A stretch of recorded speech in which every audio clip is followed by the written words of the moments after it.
What's up, guys? So something that was highly requested, a lot of people asked me to do this because it was a bit of a trend on Twitter maybe a week or so ago, was to make a fighting game tier list with all the fighting games. Well, at least all the ones that I feel like I've played a sufficient amount that I can speak with even the smallest amount of authority about how much I like them. So yeah, this is like my third attempt at filming this video. Every time I filmed it, it's ended up just being like an hour long, and it's like you guys don't want to listen to all that. So I'm going to try to be as concise as possible because there's a lot of games here, and I'm going to try to get through all of them and at least give as much of an explanation for why I feel the way I do about all of them. So I'm not ranking games that I haven't really played, like I said, so all the games that I'm actually going to rank are in here. And, you know, obviously this is just my opinion. I have my own biases and my own things that I like. For example, I tend to prefer Street Fighter style games versus like anime style games. So you're going to see that kind of thing in the results. If I rank a game you like lower than you think it deserves, I'm sorry, it's just my own opinion. So let's jump right into it. We're going to go roughly alphabetically, and we're starting off with a bang here, ARMS. I think ARMS might be my least favorite game on the list. I'm putting it in D rank. I just didn't find it very fun. Like, it's the kind of game it would be fun to play with, like, your mom or, you know, someone who doesn't play games, a non-gamer. It'd be fun like that, but if you're actually looking for a deep and rich fighting game experience, in my opinion, that is not what I felt playing ARMS. Capcom vs. SNK 2, I think I'm going to put in A tier. It's funny, something I say a lot about CVS 2 is that, like, I think if this game came out now, it would get absolutely eviscerated by the FGC. Everyone would be like, this game's so boring, it's so slow, every match takes 10 minutes, but, I mean, it's got an incredible roster, it's got a ton of depth with the groove system, you can kind of play forever and never get bored. There's a lot of opportunities, and when it comes to classic ground-based footsies gameplay, you can't do much better than CVS 2. Next up is Dive Kick. I think I'm gonna put Dive Kick in C tier. I think Dive Kick is kind of like a funny experiment. It's useful as a teaching tool of like, yeah, here is how few mechanics you can have in a game and still have it be, you know, fun to play and still feel like a fighting game. But after you play it for a few hours, I think the game kind of loses its luster and becomes a little bit repetitive. I got bored of Dive Kick pretty quickly, but it was fun at first. Dragon Ball Fighterz, ooh, it's time to get controversial. I'm going to put it in A tier. You know what? I'm going to throw it up here in A tier. The biggest thing to me going against Dragon Ball Fighterz is the netcode. The netcode is not great, but it looks beautiful. Got lots of characters. The gameplay, you know, it has some annoying things like Super Dash and Vanish and Raw Tag are a little bit annoying, but like on the whole, I think the game rewards hard work, it rewards fundamentals, it rewards good reactions, and it's one of the best looking fighting games ever for what that's worth, and also it's just intuitive and fun to play for everyone. So A tier for Dragon Ball Fighterz. Fantasy Strike, you know, I'm also going to put that in A tier. Obviously, Fantasy Strike, not the most beautiful game. It looks budget because it is, but I mean, it's got perfect online, full crossplay, free to play, so it's easy to convince your friends to play it. When you're a new player, there's a million people online who are also new players that you can play against, so the onboarding process is really easy. It's intuitive, it's fun, it's got those fundamentals like I was talking about. I think it's overall a very solid game, even though it does look a little bit janky. So A tier for Fantasy Strike. Guilty Gear Xrd Rev 2. So now I have to be really careful here. If I put Guilty Gear below Fantasy Strike, everybody is going to gang up on me. But honestly, like, I don't know. I just don't think Guilty Gear as a series has ever appealed to me that much. It's obviously beautiful. It has that going for it. The netcode sucks, but I mean, so does Dragon Ball Fighterz, but the main reason I never really got into Guilty Gear was I don't like sort of that flow that the game has where you get hit, you get knocked down, and then like here comes this ridiculous Oki. Maybe my perception is colored a little bit by one of the main people I played against plays Zato, and so that's like his whole game plan. Like, that's not really what I'm into in fighting games. I'm not like a tech monster. I'm not a training mode monster at all. And Guilty Gear is great for those types of players, but I just don't think I'm that type of player, so it didn't grab me that much. I'm sorry, I know I'm probably going to get roasted on a million different websites, for putting it below these games, but it is what it is. I just didn't have the same amount of fun playing it as I did with Dragon Ball FighterZ. So, alright, next up, Injustice 1. So, Injustice 1, I thought was pretty weak. I think I'm going to put it in D tier. The balance was really atrocious out of the gate. I think we all remember the Superman fiasco at EVO, but also just like the core gameplay, I didn't love it. It felt clunky to me. The animations I thought were really ugly. Just overall didn't have the greatest time with Injustice, but the story mode's really good. It does have that going for it. Really great story mode in Injustice 1. Injustice 2, I thought was a big improvement. I'm going to put it in C tier. I still didn't totally love it. I feel like the way projectiles interact in that game is annoying and kind of frustrating for a lot of people who are used to the way that Street Fighter works. Similar with, you know, the way strings work, the way that you kind of have to hard commit to your strings instead of being able to hit confirm. I know that that's just how the game works. Some people like it. I didn't really enjoy it that much, so C tier for Injustice 2. Next up is Killer Instinct. Guys, we're going ham on this one. I'm putting KI S tier, okay? What negative could I possibly say about Killer Instinct? I guess, like, the hit sparks are too big and, like, there's distracting particles. But other than that, I really have no issues overtly with this game. The character designs are ingenious. Really huge amount of playstyles throughout the characters. Some unique playstyles that you don't see in any other game. Online is perfect. It has crossplay. It has amazing footsies. That's something I didn't really expect. It feels almost more like Street Fighter than Street Fighter does a lot of the times until you get a hit and then that combo system comes up. And the combo system, it's kind of like not my favorite part about KI, but it's still cool. It comes with its own set of guessing games and reads and hard call outs like, ooh, I knew you were going to break there, and then you get the most satisfying counter break combo. So KI really blew me away. One of the fighting games I've had the most fun with this year. And I hope that it comes back, whether there's a new KI or whether KI kind of gets more steam behind it in terms of the community or something, starts becoming a bigger game that more people are playing. I would love that, especially in the COVID era where great online is so important. So, absolutely loved KI. Next up, KOF 13. This is the only KOF game that I've really put that much time into, and I think it deserves A tier. Yes, the online is terrible. That's something that we're going to hear about a lot of these games. The online's really, really bad, but in terms of gameplay, it's pretty excellent. It's one of those games that you can play forever and never get bored because there's an infinite amount of combo potential with the HD system and everything. Tons of characters, too, all really unique and cool. I love the KOF character designs, and obviously the graphics are incredible, some of the best ever in a fighting game, so great job with KOF 13. I'm putting it A tier. Marvel 2, you guys know this has to be S tier. Come on. I've talked a lot about games that you can play forever and never get bored. Marvel 2 is the ultimate game like this. 56 characters, all of them feel super unique, you know, except for like Bone Wolverine versus regular Wolverine, whatever. But other than that, the characters are all super unique. So many team possibilities. Yes, it's dominated by, you know, the same 6 to 10 characters, but playing low tiers in Marvel 2 has been some of the most fun I've ever had in any fighting game, and playing top tiers is a really exciting and unique experience you don't get in any other game. So, incredible game, S tier, no question about it. Marvel Infinite, I think I'm going to put C tier. Biggest problems with this game are obviously the graphics and the roster. Those are horrendous. Like, it looks so much worse than Marvel 3, and it has such a worse roster, and like, half the point of a Marvel game is the roster. I want to play as Cyclops and Wolverine and Storm and stuff. You can't do that in Infinite. Huge bummer. The gameplay I thought was overall enjoyable, but I prefer Marvel 3. I think overall Marvel 3 feels more like a Marvel game, whereas Marvel Infinite kind of feels like its own thing, which is fine. I just wasn't into it. So C tier for Marvel Infinite. Mortal Kombat 9, I think I'm going to throw this in C tier as well. Overall, I liked that it kind of felt Street Fighter-y. It felt like, you know, there were a lot of projectile games, lots of footsies. The biggest thing I didn't like about Mortal Kombat 9 is that there's all these moves, kind of like Kung Lao Spinner or like Scorpion Teleport, like these moves that you kind of have to be ever vigilant and be ready to block because it's just this huge hitbox that, you know, if you block it, it's punishable, but if it hits you, they get a ridiculous combo off it. It kind of made neutral a little awkward to me in that game. The balance was maybe a little iffy, but I don't know if they improved it over time. I only played it for about like a year.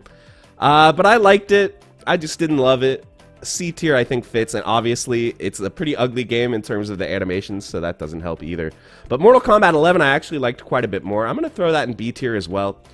I didn't play that much MK10. I know some people prefer 10 to 11, but I don't really have experience in MK10. But MK11 felt like a great improvement over 9 to me. Overall, it was pretty enjoyable. I like a lot of the new character designs, especially Cetrion. She's awesome. And yeah, it just was enjoyable. I like the different move sets that you can pick for the characters, like the you know, the configs and whatever. Story mode's great. All the usual NRS stuff. Netcode is really great. So they did a great job with that. Overall, I enjoyed MK11. B tier. Persona 4 Arena Ultimax. A tier. You know what? A tier, boys.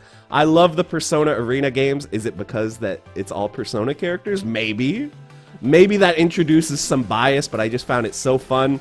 The combos are really fun and rewarding. It looks incredible. Yes, the online sucks, but it was a different time. It sucks that we never got all the balance changes over here in America, but until they sort of killed off the game by kind of stopping support for it, up until that point, the game was really, really fun. Kanji's the man. I loved Persona Arena. Next up, Power Rangers Battle for the Grid. I think I'm going to put in B tier. It has great online. Which is a major point in its favor. And it kind of has a little bit of Marvel flavor in terms of the combos. Very free and open combo system, which can be fun for a lot of people. The movement is not that exciting in this game to me. That was one of the major things that kind of turned me off of the game. Like it seemed like they were trying to make a Marvel game, but they didn't have Marvel movement. They just have Marvel combos. So I didn't really like that flow where like you're playing this normal game of like jumping and anti-airs and walking on the ground, but then you get hit once and you have to sit through like a 90-second combo like you're playing Marvel. It felt a little bit weird to me. I wouldn't say the game really grabbed me, but overall I think it's a good game. B tier. Punch Planet, kind of similar. Punch Planet feels a lot like Street Fighter 4. I'm going to put it in B tier. Amazing online, obviously goes without saying, and I think the art style is really cool as well. The biggest problem I have with Punch Planet is I think it feels a little too much like Street Fighter 4, like they took a little too many influences from it in terms of the link system, but overall I do think it's a fun game. Nice classic Street Fighter footsies action, and the roster is pretty cool. I wish it had more characters, but I guess more are coming. So anyway, B tier for Punch Planet. Rising Thunder, I'm going to throw in C tier. Speaking of games that feel a little too much like Street Fighter 4, this kind of feels like Street Fighter 4 with one-button specials, and you play as a bunch of generic-looking robots. Overall, I didn't love the gameplay. It felt a little slow to me, and the character designs I didn't think were that interesting, but obviously the netcode was incredible, and it ended up, you know, getting bought out by the League of Legends guys, so we might get a new fighting game out of that, so that's pretty cool. But yeah, I didn't love Rising Thunder that much. Skullgirls, you know, maybe the game that I'm the most well-known for on this list in a certain circle. I'm going to put in A tier. Obviously, incredible netcode, incredible graphics, really unique and cool character designs, like characters like Ms. Fortune. You just don't see anyone who works like that in other fighting games. Really, really cool character design, and there's lots of characters like that in the game. My biggest problem with Skullgirls, one of the things that kind of made me end up losing interest in the game, is it just feels a little repetitive to me. Because the combo system is so free and there's the restand system, you can really do whatever you want. But what that ends up meaning is that like every time you get a hit, you have the freedom to go into the most optimal combo, into this ridiculous four-way reset that is like impossible to deal with, and this kind of loops until you die. And like that gameplay can be fun, like that's one of the reasons why people like Magneto so much in the Marvel series, but in Skullgirls it's like every character is Magneto, and it's way easier. Like in Marvel 2 it's so hard to confirm off of stray hits, but in Skullgirls it's not a problem. Any stray hit, we're going into the optimal combo, into a bunch of super hard to deal with resets, so it got a little bit old to me after getting put in the same resets over and over. Even characters like Peacock, like the zoner of the game, if she hits you, guess what? You're getting reset. Hold this 50-50. So yeah, I got a little bit bored of that, but overall I think it's a pretty cool game, and way ahead of its time, for sure. No doubt about that. Soul Calibur 6, I think it's tough. I'm torn between B and C here. I like the gameplay quite a bit, but that's about the only thing I like about Soul Calibur 6. I guess the graphics, too, are pretty impressive, but Yeah, the online is trash. The modes are kind of trash. I was hoping that this would be a return to form for Soul Calibur single player, and it was an improvement over 5, but it wasn't that great. I guess I'm going to leave it in C. It's mostly just the online is so bad and the UI is so bad. Why is the UI so bad in Soul Calibur 6? But the gameplay is fun for what that's worth. If you can actually find matches online that aren't insanely laggy, it actually is fun, but that's the big thing the game has going for it. Third Strike, you know, let's just throw it up here in S tier. Let's just be one of those bandwagoners that acts like I've been a Third Strike fan this whole time. I actually didn't like Third Strike that much for a long time. I didn't like it because I was like, in Street Fighter, I want to do fireballs and uppercuts, man. Fireballs and uppercuts, but fireballs and uppercuts kind of both suck in Third Strike. Well, at least fireballs are not that good because of the parry system, and DPs don't have invincibility except for EX, so... yeah, but once I kind of got over that and I started to understand what the game's about, it's more about stray hits, it's more about, you know, reading what the opponent's going to do, not being predictable, whereas in Street Fighter 2, you can kind of run the same game plan repeatedly if it's really effective. In Third Strike, because of the parry system and stuff, if you get too predictable, you get got. So once I started to understand it a little bit more, I enjoyed the game a lot more, and now obviously it's an all-time classic, and I think it's the best looking and best sounding fighting game of all time. I'm calling it. On both counts, Third Strike wins. Let's move on to Street Fighter V Arcade Edition. You know what? I think... Oh, gosh, this is hard. I think I'm going to put it in C, okay? I'm going to put it in C. Obviously, at launch, Street Fighter V was not a good look at all with the 8 frames, with the no modes, no single player. That was a big yikes. I think the patching over time improved it. Hey, they brought it down to only 5 frames of input delay, and they added some of the modes that were missing. I just think the core gameplay of SF5 doesn't interest me that much. It's a little bit too swingy. It's a little bit too much. The offensive momentum carries you so far.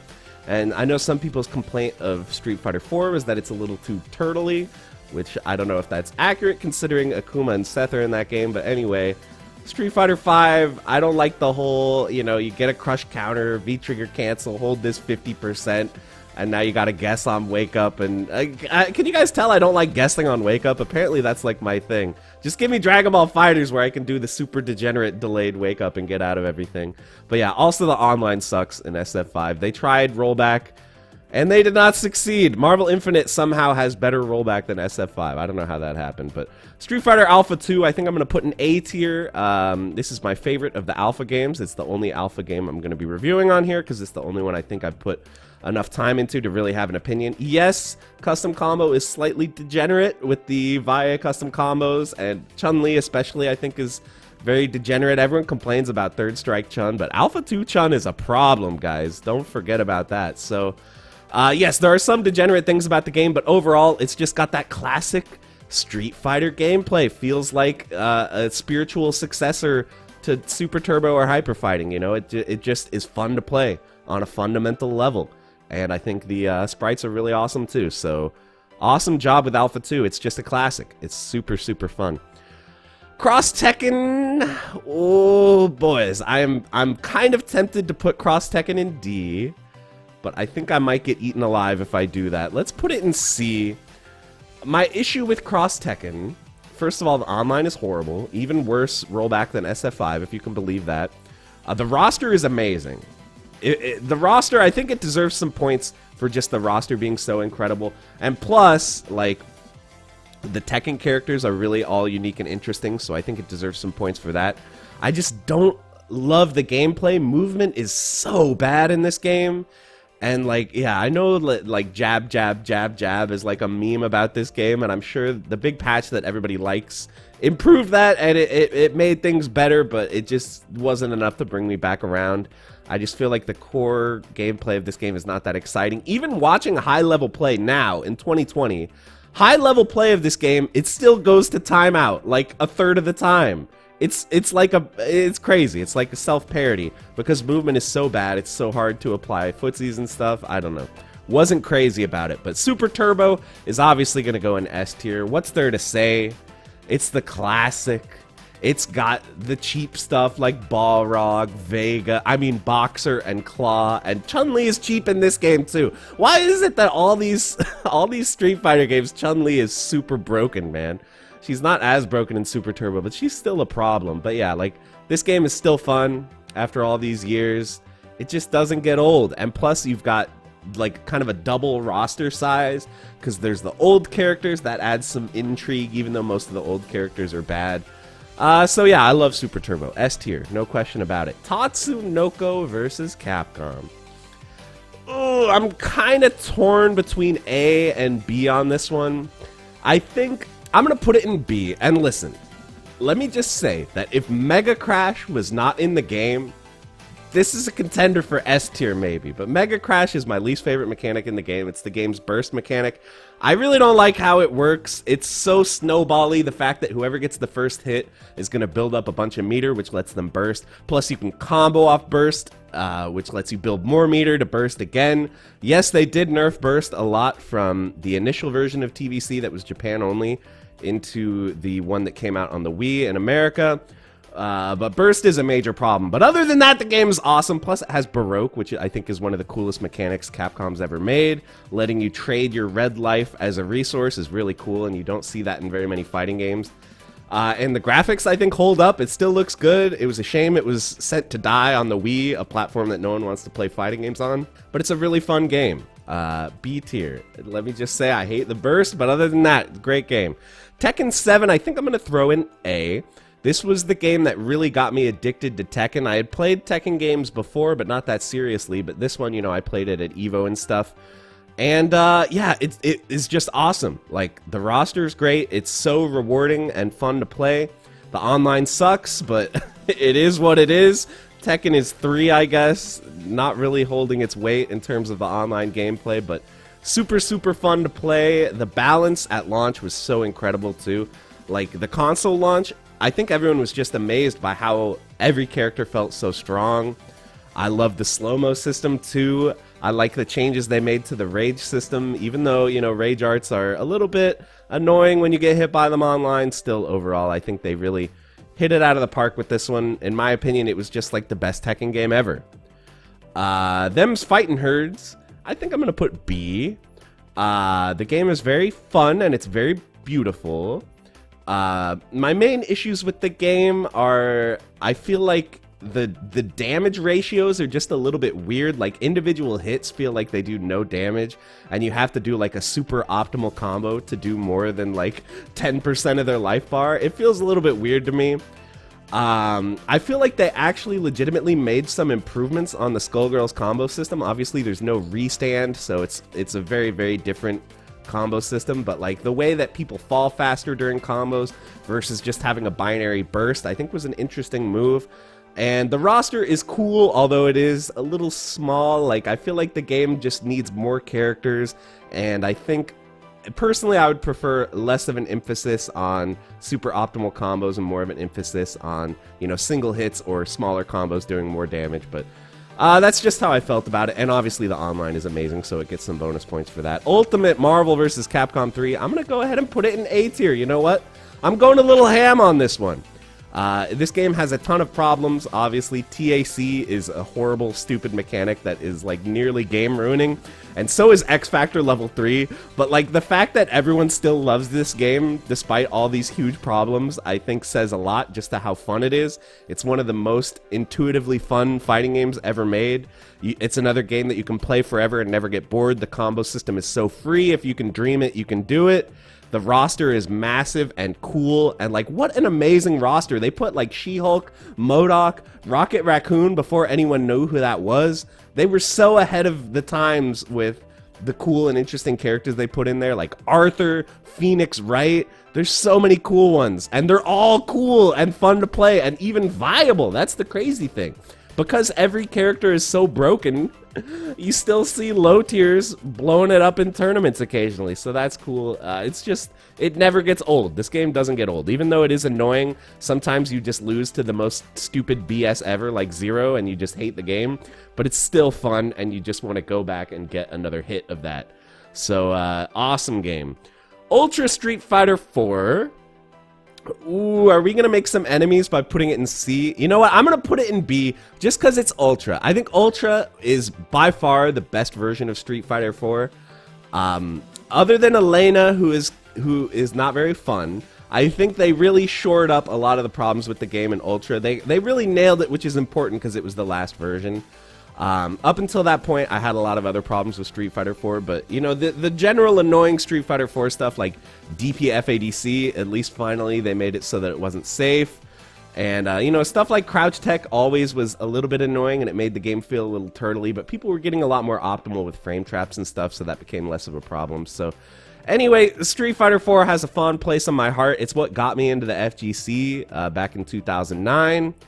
And yeah, it has problems, and the online is trash, obviously, but it's just, it's still a fun game. It still holds up. I played this with a friend a few nights ago, and it was just like, yeah, I see why we played this so much. This is a fun game.